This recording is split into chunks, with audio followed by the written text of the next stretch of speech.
Alhamdulillah, tanaman semangka saya sekarang sudah berumur 14 hari sejak dipindah tanam. Perkembangan dan pertumbuhannya terlihat sangat baik. Ini menjadi bukti bahwa penggunaan kotoran kambing sebagai pupuk dasar benar-benar membantu menghemat biaya secara signifikan. Biasanya, saya melakukan pemupukan susulan setiap 5 hari sekali. Namun kali ini berbeda. Sejak semangka dipindah tanam, saya baru 1 kali melakukan pemupukan susulan, yaitu pada saat tanaman berumur 8 hari. Hari ini, tanaman sudah berumur 14 hari. Dan rencananya, pemupukan susulan kedua akan saya lakukan besok lusa, tepatnya saat tanaman berumur 16 hari. Menurut saya, ini sangat efisien. Tanaman semangka tetap tumbuh dengan normal. Pucuknya terlihat gemuk dan berwarna hijau segar, bukan pucat. Artinya, kebutuhan nutrisi tanaman sudah cukup terpenuhi, meskipun hanya menggunakan pupuk dasar dari kotoran kambing dan sedikit pupuk kimia.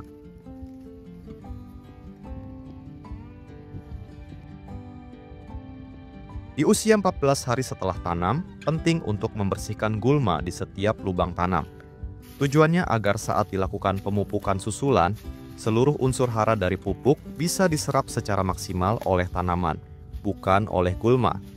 Saya membersihkan gulma secara manual. Selain lebih aman untuk tanaman yang masih kecil dan belum kuat, cara ini juga lebih efektif.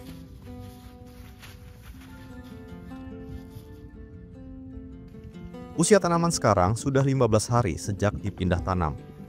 Hari ini saya mulai melakukan pemasangan plastik mulsa pertama di area rambatan. Fungsi utama mulsa ini adalah untuk mempermudah penataan batang tanaman agar tidak tumbuh sembarangan dan saling bertumpuk. Dengan permukaan yang rata dan bersih, batang semangka bisa diarahkan dan dijepit lebih rapi. Selain itu, mulsa juga membantu menghambat pertumbuhan gulma dan menjaga kebersihan lahan.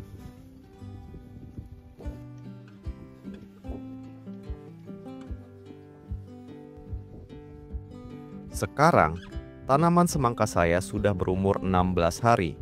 Saatnya melakukan pemupukan susulan yang kedua. Sejak masa tanam hingga menjelang fase pembungaan atau polinasi, saya rutin menggunakan 2 jenis pupuk, yaitu pupuk kimia seimbang dan pupuk majemuk subsidi dari pemerintah. Untuk pemupukan kali ini, saya menggunakan masing-masing pupuk tersebut sebanyak 5 kg. Jadi totalnya 10 kg untuk seluruh tanaman semangka di lahan seluas 1 hektar. Meskipun jumlahnya terbilang sedikit untuk lahan seluas ini, hasilnya tetap efektif. Karena sebelumnya, saya sudah memberikan pupuk dasar berupa kotoran kambing, seperti yang sudah saya jelaskan di video sebelumnya. Bagi yang belum menontonnya, silakan cek terlebih dahulu agar lebih memahami alurnya. Pada setiap lubang tanam, saya beri pupuk yang sudah dilarutkan ke dalam air dengan takaran sekitar 100 ml atau setara 1 cangkir yang digunakan untuk 2 lubang tanaman.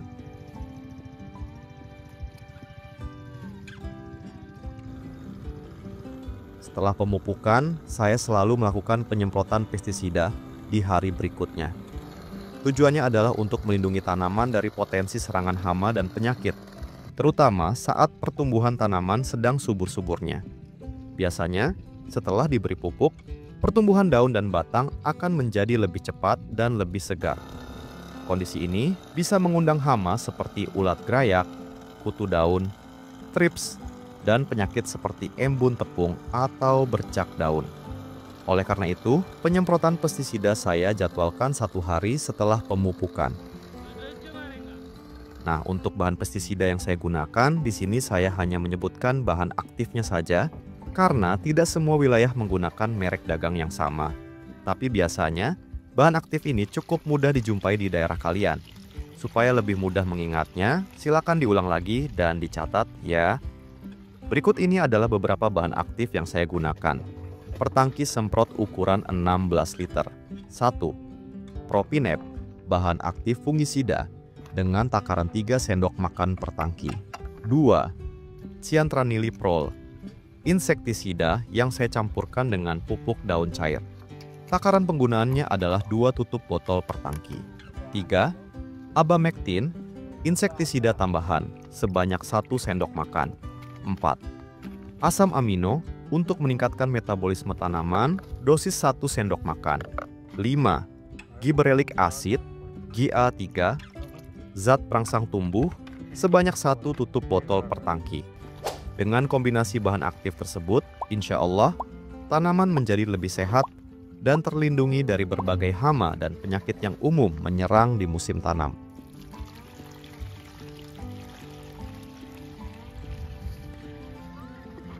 Teman-teman, mohon maaf, bagian video ini muncul agak mundur dari urutan semestinya. Penjepitan batang semangka sebenarnya saya lakukan sebelum pemupukan susulan kedua, yaitu di usia 15 hari setelah tanam, saat batang mulai memanjang dan merambat. Untuk menjaga arah pertumbuhannya tetap rapi dan tidak saling bertumpuk, saya melakukan penataan dan penjepitan satu persatu batang tanaman. Saya menggunakan potongan bambu kecil yang dibuat secara manual. Potongan bambu ini berfungsi sebagai penahan, agar batang tidak mudah tergeser oleh angin atau hujan. Menariknya, bambu-bambu kecil ini saya pesan dari tetangga yang sedang tidak memiliki pekerjaan. Dengan begitu, saya bisa membantu memberinya sedikit penghasilan tambahan. Saling bantu antar tetangga demi kebaikan bersama. Dengan penataan seperti ini, pertumbuhan tanaman bisa lebih terarah dan memudahkan proses perawatan di hari-hari berikutnya. Setelah selesai menata batang tanaman, saya juga melakukan pemasangan plastik mulsa yang kedua di area rambatan. Tujuannya hampir sama dengan pemasangan pertama, yaitu untuk membantu penataan batang semangka agar tetap rapi. Namun kali ini, fungsi tambahannya adalah sebagai alas buah, agar tidak bersentuhan langsung dengan tanah. Dengan begitu, buah semangka akan lebih terlindungi dari kelembapan berlebih, tidak mudah terserang jamur atau membusuk, dan tetap bersih hingga masa panen. Selain itu, mulsa juga menghambat pertumbuhan gulma dan mempermudah perawatan harian. Semoga penjelasan tadi bisa jadi referensi buat teman-teman petani yang sedang menanam semangka. Silakan komentar kalau ada yang ingin ditanyakan atau dibagikan. Klik like kalau videonya bermanfaat dan jangan lupa subscribe agar channel ini bisa terus berkembang. Terima kasih sudah menonton. Wassalamualaikum warahmatullahi wabarakatuh.